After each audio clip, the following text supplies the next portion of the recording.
Shalom, shalom, les saludo en el amor del Eterno. Gracias damos a nuestro Eterno Elohim porque nos ha permitido el día de hoy tener vida, tener salud y porque nos da esta oportunidad tan linda de poder estar compartiendo a través de este medio una reflexión bíblica con ustedes por varios meses que ya no lo hacía, eh, no por un tema de voluntad, de no querer hacerlo, sino por estoy dando clases bíblicas particulares, ¿ya? Entonces esto, esto demanda tiempo en preparar las lecciones. eh, También tuve que hacer un manual para el tema que estoy entregando y lo tengo aquí en mis manos. Quiero también compartirlo con ustedes. Es un pequeño manual que tuve que escribir ya en apoyo para la enseñanza, para el tema bíblico que estamos dándole a algunos hermanos y algunas hermanas. Eh, y esto, por supuesto, demanda tiempo, ya, todo esto demanda tiempo, y eso no me ha quedado un margen de tiempo como para poder estar grabando videos, ya. Hoy día, gracias a Dios, me di ese tiempo, se me generó allí un espacio y, y quiero compartirlo con ustedes el día de hoy, ya. De este manual que estamos estudiando con algunos hermanos, hice un stock que tengo disponible por si a alguien le interesa. Después puede hablarme por interno. ¿Ya? Me quedaron algunos stocks que mandé a hacer un margen un poquito más para poder tener, ¿no es cierto? Porque a veces hay hermanos que les gusta estudiar y le puede servir este manual, ¿ya? Está bastante bueno. Eh, Hace algunos meses atrás se me solicitó, se me pidió que hablara de los levitas y fue un tema bastante interesante, aunque fue por un corto tiempo, fue casi 2 horas de tema, ¿ya? Entonces, aunque fue corto el tiempo, eh, fue bastante interesante para mí, muy particular, porque cuando estaba preparando el tema, Cachén tocó mi alma a través del tema de los levitas, ¿ya? Cuando uno lo empieza a profundizar un poco, cuando uno empieza a escarbar allí, se encuentra con cosas muy espirituales, con raíces espirituales que nos llena a veces el alma. Y este fue el caso de los levitas y yo quiero compartir eso con ustedes el día de hoy, por supuesto en un tiempo un poquito más reducido, así que voy a tratar de minimizar el tema, ¿no es cierto?, a un corto tiempo para que el video no sea tan extenso y, y poder, ¿no es cierto?, compartirlo con ustedes. Tengo el deseo de compartir esto con ustedes, ya esta reflexión bíblica a través del tema de los levitas, así que lo vamos a hacer con la ayuda del Eterno. Vamos a hablar varias cosas de los levitas, pero quiero comenzar comenzando explicando un poquito cuál era la labor, cuál era el oficio que tenían los levitas, ¿ya? Vamos a comenzar por allí primero.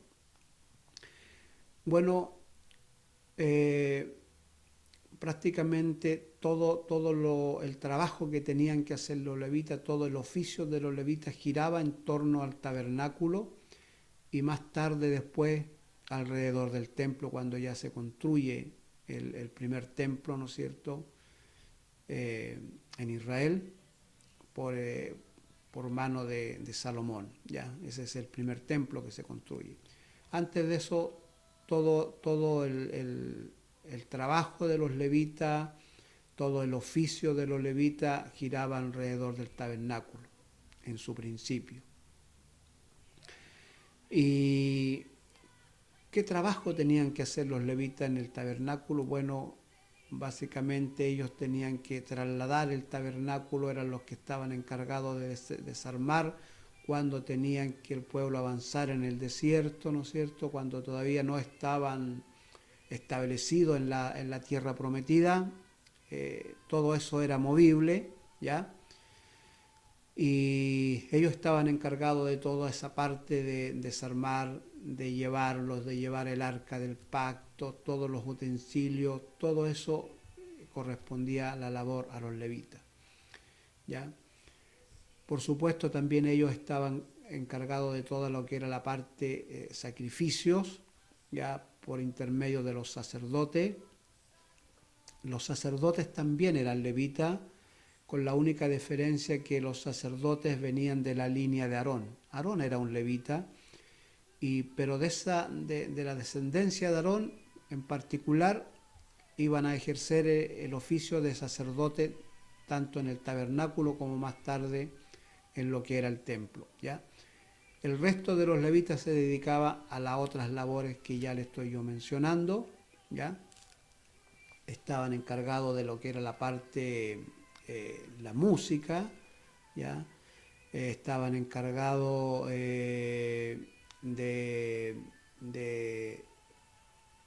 cuando estaba el templo, estaban encargados de la mantención del templo, ¿ya? De las reparaciones del templo. Estaban encargados ellos, por ejemplo, de omitir juicios, de ahí salían lo que eran los jueces de Israel, ¿ya? Todo eso tenían que hacer los levitas, ¿ya? Ellos eran los que enseñaban la Torá, los que tenían que hacer juicio dentro del pueblo, ¿ya? Todo esto, todo este trabajo era de los levitas, ¿ya? Y en particular todo lo que abarcaba lo que era sacrificios de animales estaba encargado la descendencia de Aarón, que también eran levitas, pero de esa descendencia nacían lo que eran los sacerdotes en particular, ¿ya? Esa era prácticamente la labor de los levitas. En Crónicas, Primera de Crónicas capítulo 23, allí por lo menos tenemos una pincelada de cuál era la labor de los levitas, donde dice lo siguiente en el capítulo 3, verso 1 al 5, vamos a leer, dice: siendo pues David ya viejo, lleno de días, hizo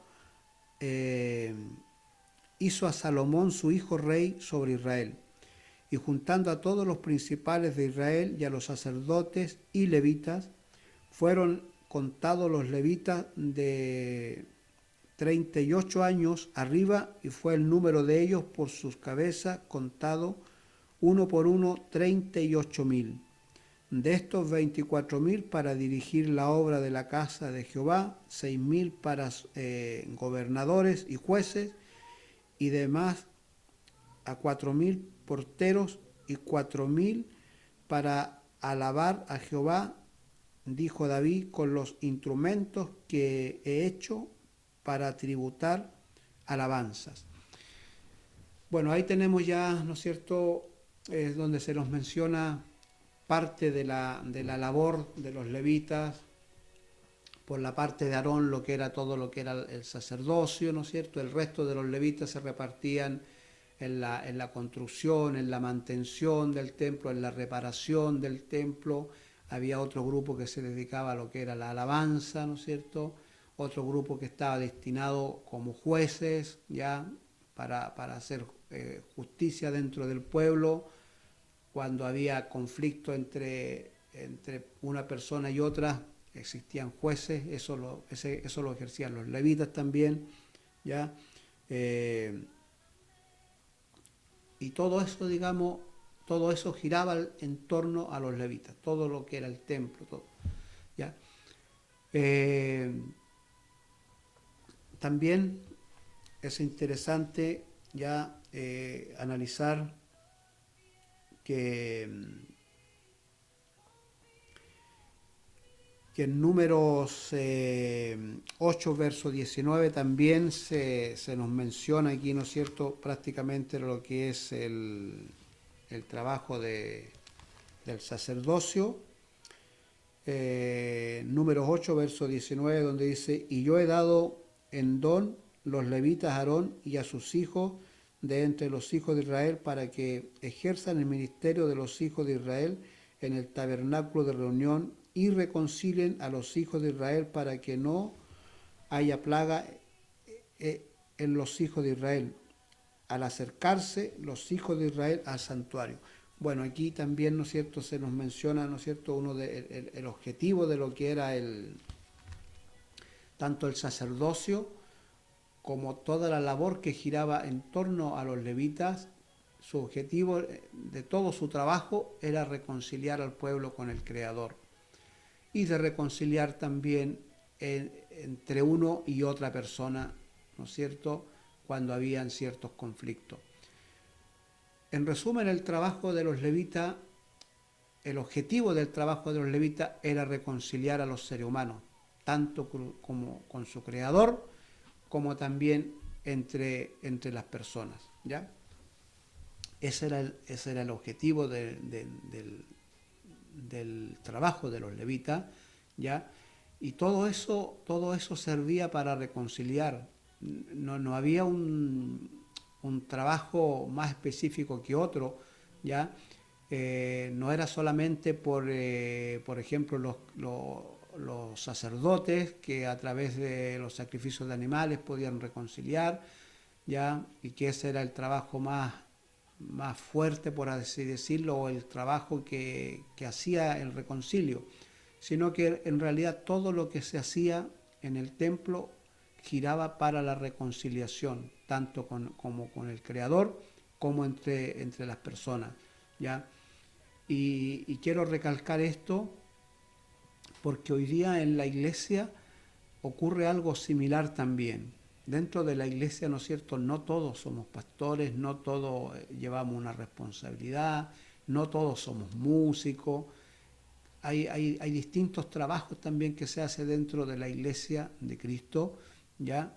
Y el hecho que uno haga un trabajo distinto al otro no significa que su trabajo que ejerce es menor o tiene menos valor que otro, sino que igual que a los levitas, todo lo que se hace, en cierto modo, ayuda a la reconciliación, tanto como con el Creador, como entre las personas, ¿ya? Y quiero denotar eso para que lo tengan en consideración, lo tengamos en consideración, ya que no hay un trabajo menos válido que otro, o que mi trabajo no es tan valioso como el otro, ya nada de eso se nos pase por la mente, porque así como el trabajo de los levitas, el oficio de los levitas no era todo el mismo, sino que habían grupos que ejercían trabajos distintos a otros, pero en cierto modo todos iban en apoyo a que las personas se reconciliaran con su Creador, como se reconciliaran también entre ellos mismos, ¿ya? Eso básicamente era la labor de los levitas, como de los sacerdotes levitas, ¿ya? Había un trabajo también, un trabajo muy, muy especial que tenían que hacer los levitas, y que estaba un poquito lejos del tabernáculo y estaba un poquito lejos del templo. Tenía que ver con las ciudades de refugios, ¿ya? Vamos a leer un poquito en Deuteronomio, capítulo 19, verso 1 al 3. Aquí se los menciona un poquito. Yo estoy dando un poquito pincelada, ya, porque el tema es muy largo, pero aquí después ustedes pueden leer todo el contexto, ¿no es cierto? Pueden leer todos estos capítulos para que tengan el contexto de todo esto, ¿no es cierto? Y puedan tener una visión más amplia de lo que estamos hablando. Yo acá estoy tratando de resumir lo que es el tiempo. Pero en Deuteronomio capítulo 19, verso 1 al 3, se nos menciona aquí las ciudades de refugio. Dice, cuando Jehová tu Dios destruya a las naciones cuya tierra Jehová tu Dios te da a ti, y tú las heredes, y habites en sus ciudades y en sus casas, te apartarás 3 ciudades en medio de la tierra que Jehová tu Dios te da para que la poseas, y arreglarás los caminos y dividirás en 3 partes la tierra que Jehová tu Dios te dará en heredad, y será para que todo homicida huya allí. Bien, aquí tenían un trabajo también bien específico y especial los levitas. Era que cuando poseyeran la tierra prometida, ¿no es cierto?, y conquistaran aquellas ciudades que estaban ya establecidas en esa tierra prometida, y expulsaran a toda la gente que habitaba allí, a toda la gente que Jehová había desechado por un tema de idolatría, ¿no es cierto?, de dureza. Ya Jachén ya no los soportó más y los expulsó de allí. Entonces, cuando ellos habitaran estas ciudades, tenían que apartarse 3 ciudades llamadas ciudades de refugio para que pudieran huir a esas ciudades el homicida. El homicida. ¿Qué homicida? Dice la Biblia, el homicida que mató a otra persona sin intención, sin el deseo de matarlo, sino por un accidente. Bueno, y aquí da un ejemplo, ¿no es cierto?, más abajito da un ejemplo de qué homicida. El ejemplo que da aquí en la Biblia dice que si van dos hombres al campo a buscar leña, y uno alza el hacha para cortar un árbol, ¿no es cierto?, y ese árbol se sale del cabo o se sale de la parte que lo sostiene, y se va, ¿no es cierto?, y golpea a su compañero en forma accidental y lo mata. Ese homicida tenía que huir a una de estas ciudades de refugio, y los levitas estaban encargados de estas ciudades de refugio. Tenían que recibir a este homicida, sustentarlo por un periodo de tiempo, cuidarlo, darle cariño, sostenerlo, ¿ya?, hasta que los jueces de Israel, que también eran levitas, hicieran la investigación del caso para ver si ese homicidio que esta persona había cometido había sido algo accidental, sin querer matar a su compañero, sino que fue un accidente, que él levantó el hacha, ¿no es cierto?, quiso darle un palo, pero el hacha se soltó de lo que lo sostenía y voló por el aire, ¿no es cierto?, este hierro, y golpeó al compañero y lo mató. Fue una cosa muy accidental, no hubo intención de matarlo, fue un accidente. Entonces este homicida tenía que refugiarse allá hasta que llegaran los jueces, hasta que los jueces investigaran, se dieran un tiempo para hacer una investigación a fondo, ¿no es cierto?, y ver bien si ese homicidio fue intencional o fue accidental. ¿Ya? Esto también es súper interesante, porque fíjese usted que la iglesia de Cristo que Él ha establecido en el mundo también cumple esta función que cumplían los levitas en cierto modo, porque también estamos para dar refugio a los pecadores. También la iglesia hoy día está llamada a dar refugio a las personas que han cometido algún tipo de delito, algún tipo de pecado, y estamos obligados, como lo estaban los levitas, de darle cariño, de darle sustento, de abrigarlo, de refugiarlo, hasta que venga el juez justo y le juzgue. Y él aparte, dice la Biblia, los cabritos a la izquierda y las ovejitas a la derecha. ¿Ya? Cuando él aparte la cizaña del trigo, Pero ese es un caso, ese es una labor del juez, como lo eran los levitas. Los levitas que estaban encargados de la ciudad de refugio tenían que esperar que llegaran los otros levitas que estaban encargados de omitir juicio, de hacer las investigaciones. Ellos, su trabajo era cuidarlo, sustentarlo, ¿ya? No poner juicio sobre él, no hasta que llegaran los jueces y investigaran y ellos dieran el justo juicio. Bueno, la Iglesia de Cristo hoy día también está para eso, para refugiar al pecador, para refugiar a aquel que ha cometido pecado y guardarlo allí hasta que venga el juez justo, ¿ya? Ese es interesante también, ¿ya? Yo me perdone porque aquí estoy tratando de dar una pincelada del tema, ¿ya? Por tema de tiempo, ¿ya? También tenían algo en particular los levitas, es que tenían que usar una vestimenta específica y especial, ¿ya? Como lo está, por ejemplo, mencionado en el libro de Éxodo.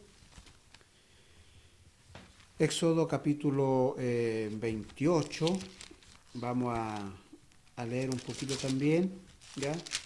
Para que usted anote estos capítulos y después los pueda leer con más calma, ¿no es cierto? ¿Ya? Éxodo capítulo 28, verso 1 y 2 dice, harás llegar delante de ti a Aarón, tu hermano, y a sus hijos consigo de entre los hijos de Israel, para que sean mis sacerdotes. Aarón y Anadab, Abiú, Eleazar e Itamar, hijos de Aarón. Y harás vestidura sagrada a Aarón, tu hermano, para honra y hermosura. Tenían que llevar también vestimentas específicas y especiales tanto los sacerdotes como los levitas, ¿ya? Eran vestiduras muy finas, de telas finas, llevaban piedras preciosas, llevaban también oro. Era una vestimenta, como lo dice la Escritura, una hermosura. Pero tenían que llevar esa vestimenta externamente, pero también internamente tenían que llevar una vestidura especial, ¿ya? Tanto como ropa interior podríamos llamarla, ¿no es cierto? Y ropa exterior. Ambas eran ropas especiales, ¿ya? Por la sencilla razón que ellos a través de la vestimenta iban a mostrar la santidad y la pureza de Jachén. De ahí que esta vestimenta tenía que ser especial, tenía que ser hermosa, tenía que reflejar santidad y pureza, porque iban ellos a representar la pureza de Jachén a través de la vestimenta. De ahí que tenían que llevar ropa especiales interna, ropa interior interna, diciéndole Jachén, la santidad tiene que ser interna y externa, ¿ya? Así que de esa manera tenían que llevar ropas tanto especiales por dentro y por fuera, porque iban a representar la santidad de Jachén. Y la santidad de Jachén tiene que ir internamente y exteriormente, ¿ya? También tenían otra particularidad, tenían que tener un cierto aspecto físico, ¿ya? Esto también lo podemos ver nosotros en el libro de Levíticos, donde Levítico 21:16, aquí también se nos menciona las características físicas de los levitas. Verso 16 al 21 dice, y Jehová habló a Moisés diciendo, habla a Aarón y dile, ninguno de tus descendientes, por sus generaciones que tenga algún defecto, se acercará para ofrecer pan de su Dios, porque ningún varón en el cual haya defecto se acercará,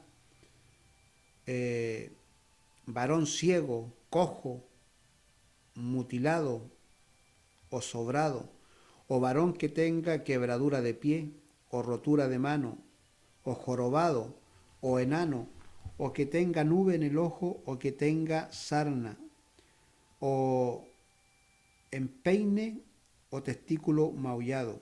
Ningún varón de la descendencia de los sacerdotes de Aarón en el cual haya defecto se acercará para ofrecer las ofrendas encendidas para Jehová. Hay defecto en él, no se acercará a ofrecer el pan de su Dios. También era interesante, ¿no es cierto?, cómo tenían que representar la santidad de Hachén a través de la vestimenta, ¿ya? Por supuesto, una vestimenta no hace que una persona sea santa, por supuesto que no. Era un simbolismo, era una representación de la santidad de Hachén, ¿ya? Se tiene que entender así. Era una muestra de decir, de que Hachén hoy día nos haga entender y nos enseñe que la santidad tenemos que llevarla interiormente y que esa santidad que llevamos interiormente aflore a lo exterior, ¿ya? Esa era la enseñanza que Hachén nos está dejando allí. Esa era la representación de esta vestimenta. No que la vestimenta tenía poder para hacer santo a una persona de ninguna manera, ¿ya? Sino que era el simbolismo de la santidad de Hachén, ¿ya? En este caso, con el aspecto físico, también era algo similar. El aspecto físico estaba representando la justicia de Hachén. La justicia de Hachén, acá en este caso, hoy día con las leyes del siglo XXI, cualquiera podría decir Hachén era un ser discriminativo, ¿ya? No aceptaba a las personas con este tipo de problemas físicos.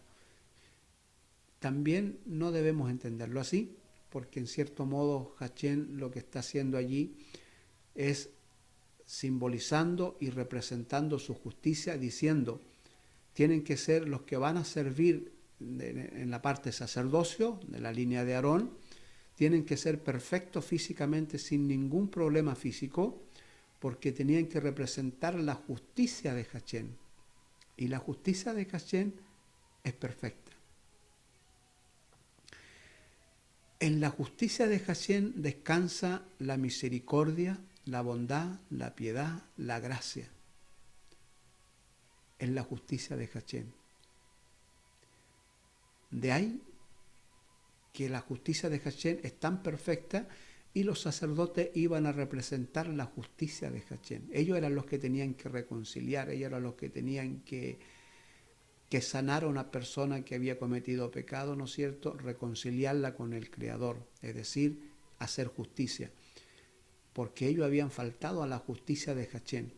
Entonces ahora tenían que reconciliarse con la justicia de Hachén, que era perfecta, y tenían que representarla de la mejor manera. Entonces de ahí que ninguna persona con algún problema físico no podía ejercer esa labor, ¿ya? De esta manera Hachén nos está enseñando que su justicia es perfecta, pero no tiene nada que ver con algo de discriminación hacia las personas que tienen aspecto físico. Está diciendo: cuando el reino de Dios, cuando establezca mi reino, en mi reino no va a haber ninguna persona con problemas físicos, con ningún tipo de enfermedad. No porque Hachén las vaya a rechazar o las vaya a aislar, sino porque en el reino de Hachén cualquier persona que llegue al reino de Hachén será sanada, será restaurada. Allí no habrá ningún tipo de enfermedad. Hachén no las va a rechazar, Hachén las va a sanar, que es muy distinto. De ahí que cuando Yeshua apareciera y empezara a enseñar del reino de Dios, diciendo: arrepentidos y convertidos porque el reino de los cielos se ha acercado, comenzó a sanar a los ciegos, a los paralíticos, a los leprosos, a los endemoniados. Sanó muchas personas. mostrando que cuando se manifestara por completo el reino de Dios, no habría ninguna persona con defecto físico, porque todos serían sanados. Eso está enseñando acá en el libro de Levíticos, cuando él llama y dice, ninguna persona va a ejercer en el sacerdocio con defecto físico. No está haciendo algo discriminatorio, sino que él está dando una enseñanza, está simbolizando o está profetizando y diciendo, cuando se establezca mi reino y yo gobierne, no habrán personas enfermas, todos serán sanados. ¿Ya? También, bueno, hasta aquí hemos hablado parte de la labor de los levitas, parte de su oficio, ¿ya? Y vamos a analizar ahora ya al final del tema, ¿no es cierto?, que está siendo bastante breve, ya para no el video tan largo. Vamos a terminar analizando quiénes eran los levitas, quiénes eran los que ejercían esta labor, tanto primero en el tabernáculo como después en el templo. Quiénes eran los que tenían que ejercer todo este acto de misericordia, de piedad, ¿ya? Porque eso era lo que hacían los levitas, misericordia, piedad. Tenían que reconciliar al pueblo, tenían que recibir a los homicidas en las ciudades de refugio, darle comida, darle cariño, darle abrigo, no juzgarlo, no hasta que cuando vinieran los jueces que estaban autorizados de investigar, y cuando se investigaban los casos, ¿no es cierto?, ahí recién omitían un juicio, pero eso estaban encargados los jueces, ¿ya? Entonces era muy linda la labor de los levitas, muy linda, ¿ya? Pero ¿quiénes eran? ¿De dónde vienen los levitas? Vamos a terminar viendo esta parte. Los levitas, vamos a ir al libro de Génesis en el capítulo 29, verso 31 al 33. Vamos a leer un poquito y vamos a ver aquí el origen de los levitas. Dice, y vio Jehová que Lea era menospreciada y le dio hijos, pero Raquel era estéril y concibió Lea y dio a luz un hijo y llamó su nombre Rubén, porque dijo, ha mirado Jehová mi aflicción, ahora por tanto me amará mi marido.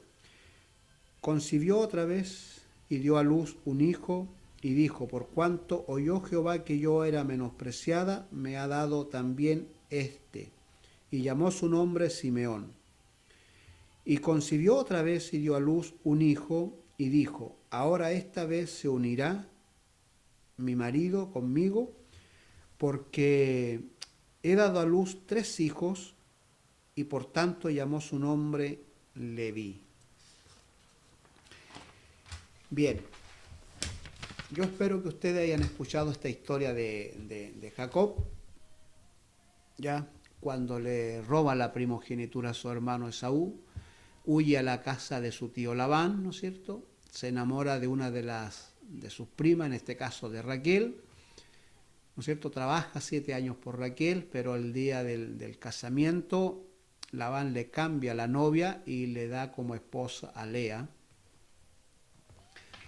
Cuando Jacob se da cuenta de esta situación, emprende el reclamo hacia a su tío Labán,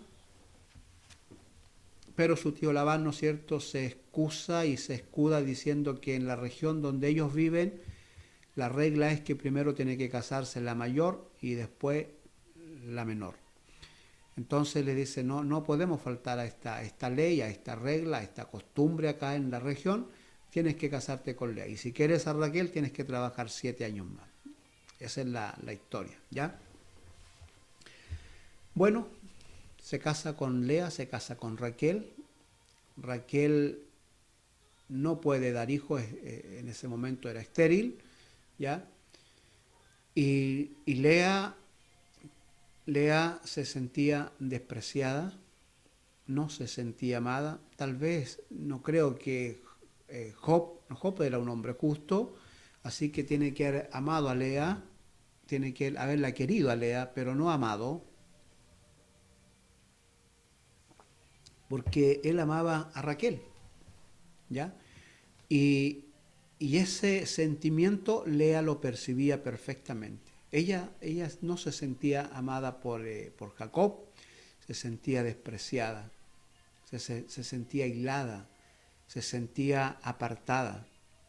Fíjese en lo que estaba pasando Lea interiormente, ¿ya?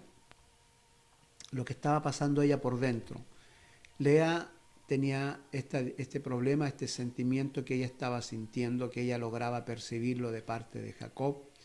No se sentía amada por su esposo, se sentía despreciada, se sentía aislada, se sentía sola, ¿ya?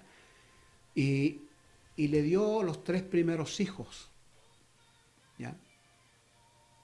Y en cada uno de sus hijos cuando nacían le ponía un nombre relacionado con lo que estaba pasando ella dentro de su interior. Por ejemplo, le nace el primer hijo, ¿ya? Dice, y vio Jehová que Lea era menospreciada y le dio hijos, pero Raquel era estéril. Y concibió Lea y dio a luz un hijo y llamó su nombre Rubén, porque dijo, ahora ha mirado Jehová mi aflicción, ahora por tanto me amará mi marido. ¿Ya? Entonces ella le pone este nombre a su hijo, ¿no es cierto? Rubén, pensando en que ahora su marido le va a dar el cariño que ella necesita, el aprecio que ella no siente, ¿ya? Y luego le nace otro hijo, ¿no es cierto? Y la misma situación, le pone un nombre, ¿no es cierto?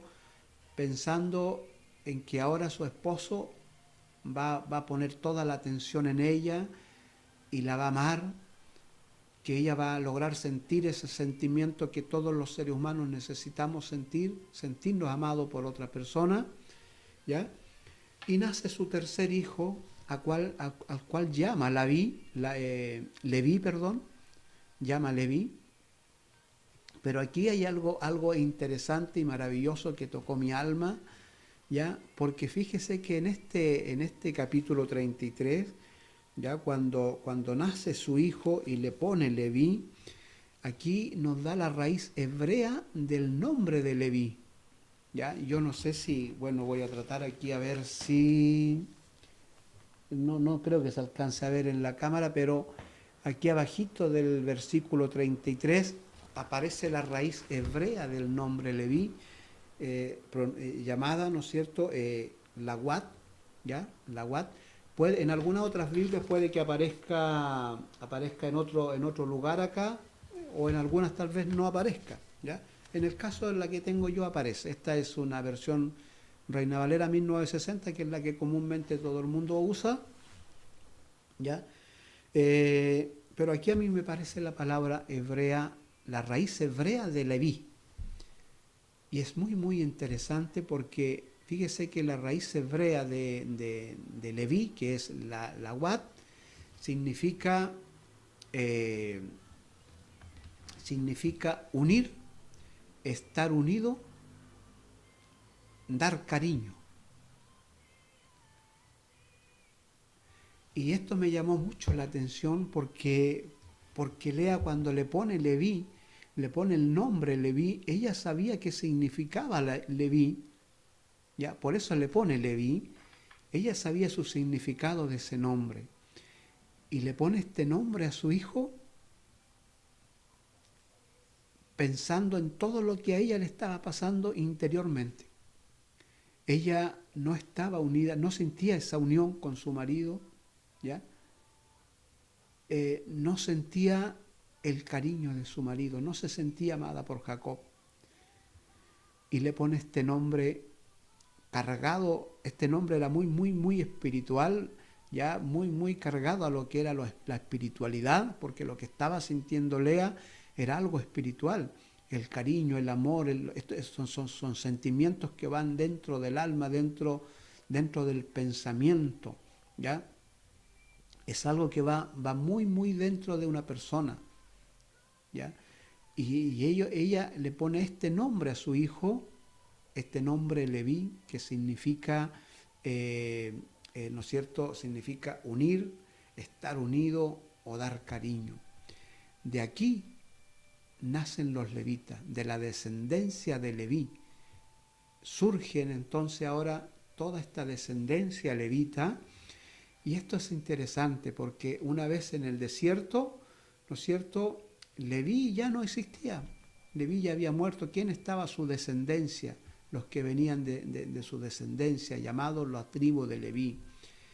Y esto es interesante porque Lea no alcanzó a ver esto, ¿ya?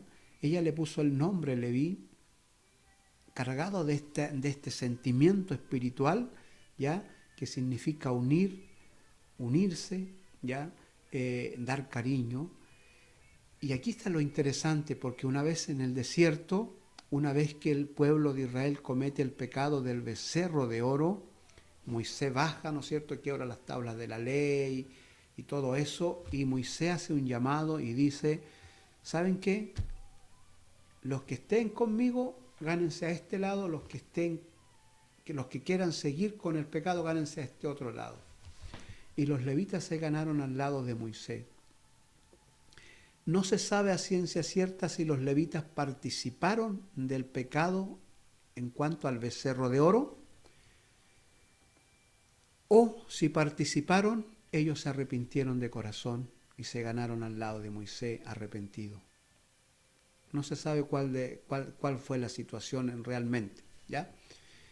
Cualquiera haya sido, el asunto es que los levitas dijeron, queremos estar al lado de Hachén, queremos estar al lado de nuestro Creador. Y es aquí, ese es el día que Hachén le dice a Moisés, apártame a los levitas, sepárame a los levitas, porque ellos van a llevar una labor muy especial. Ellos van a estar encargados de unir y de dar cariño. Esa era la labor de los levitas. Reconciliar al pueblo con su Creador, reconciliar al pueblo entre ellos mismos cuando tenían ciertos problemas y dar cariño. Sobre todo cuando los homicidas corrían a la ciudad de refugio, ellos no tenían que rechazarlo, no tenían que omitir juicio contra ellos, simplemente ellos tenían que recibirlo, darle cariño, darle amor, alimentarlo, hasta que se hicieran los juicios correctamente.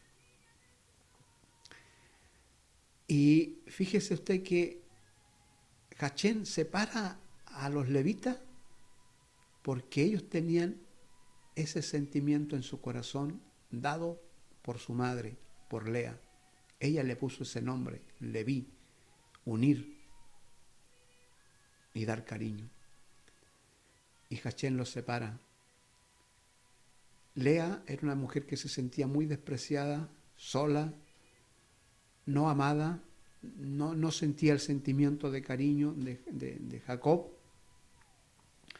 Pero Hachén ahora toma a los levitas y le dice, sepárame a los levitas para mí. Sepárame a los levitas para mí. Y algo muy importante, amados hermanos, cuando entren a la tierra prometida, le dijo Hachén, todos se van a repartir la heredad, pero los levitas no tocarán heredad. No van a tocar tierra, porque yo, dice Hachén, yo voy a ser su heredad. Imagínese lo grande que era esto para la tribu de Leví, que el mismo Creador, el dueño del mundo, el Creador de la tierra, como dice en Salmo 24, de Jehová es la tierra y su plenitud, el mundo y los que en él habitan. El dueño de todo esto le dice a los levitas, yo voy a ser su herencia, yo voy a ser su porción. Todo el cariño, todo el amor de Hachén se lo entrega a los levitas. Ese cariño que no sentía Lea, esa indiferencia que sentía Lea a lo mejor de parte de su esposo Jacob, ella va y le pone Leví a su hijo, a su tercer hijo. expresando su sentimiento, su dolor que llevaba internamente. Ahora Hashem con el tiempo toma a los levitas y los separa para él y le entrega todo ese amor, todo ese cariño, todo ese sentimiento que Lea necesitaba, se lo entrega a su descendencia ahora, ¿ya? Para que ejerzan una labor y ellos entreguen cariño y ellos entreguen reconcilio, ellos entreguen todo este sentimiento que necesitaba Lea, ellos tenían que expresarlo y entregarlo ahora. Que esto es interesante y hermoso, amados hermanos. La pregunta es que quiero que se hagan antes de terminar el tema. ¿Cómo están ustedes? ¿Cómo se sienten? ¿Se sienten como Lea? ¿Se sienten a lo mejor abandonada por alguna situación que le ha tocado vivir? ¿Por alguna falta, por algún pecado que lo ha llevado a alejarse y a sentir el desprecio de otro, la discriminación de otro, los juicios que hacen otras personas con respecto a lo que ustedes pasaron o vivieron o hicieron? Y tal vez estén sintiendo lo mismo que Lea, un desprecio, no el cariño, no esa unión que los seres humanos necesitamos. Hoy Hashem le está diciendo, como le dijo a Lea, llamando a su descendencia, ¿ya? Llamando a su descendencia, hoy yo los recojo, hoy yo los hago míos, hoy yo los hago que sea yo su porción para ustedes. Así que este mensaje de los levitas es muy precioso la labor y todo el significado espiritual que gira en torno a los levitas, ¿ya? Acá, por supuesto, yo por tiempo estoy tratando de resumir lo que más pueda para que no salga todo esto muy, muy extenso, ¿ya? Pero en resumen, esto era la labor, esta era la parte espiritual de los levitas, ¿ya? Que venía del nombre de ellos, que le puso su propia madre, donde ella expresó lo que estaba viviendo internamente y donde Hashem más tarde se hace cargo de este sentimiento y separa a los levitas para él, para ocuparlos, para que entreguen cariño, amor y reconcilien a las personas con su Creador y a las personas entre ellas cuando se cometían faltas unos a otros. Así que es interesante, amados hermanos, el tema de los levitas. Yo aquí les di la pauta, les di algunos capítulos, textos donde está la historia de los levitas. Ustedes ahora sumérjanse en él, ¿no es cierto? Y disfrútenlo y sepan que Hashem a veces levanta de lo más despreciado, como fue el caso de Lea, de lo más despreciado, de lo más vil. Hashem a veces, amados hermanos, levanta hombres y levanta mujeres para hacerla su porción, para utilizarla como utilizó a los levitas, para dar cariño y para reconciliar. Así que usted no se sienta menospreciado, no se siente inútil por lo que le haya pasado, por lo que le haya tocado vivir, por lo que usted haya cometido. Si está arrepentido, Hashem es capaz de tomarlo de nuevo, de restaurarlo y de utilizarlo como usó a los levitas. Que Hashem les bendiga grandemente y si el Eterno nos permite ya nos daremos el tiempo de estar subiendo otros videos y compartiéndolos con ustedes a través de este medio. Shalom.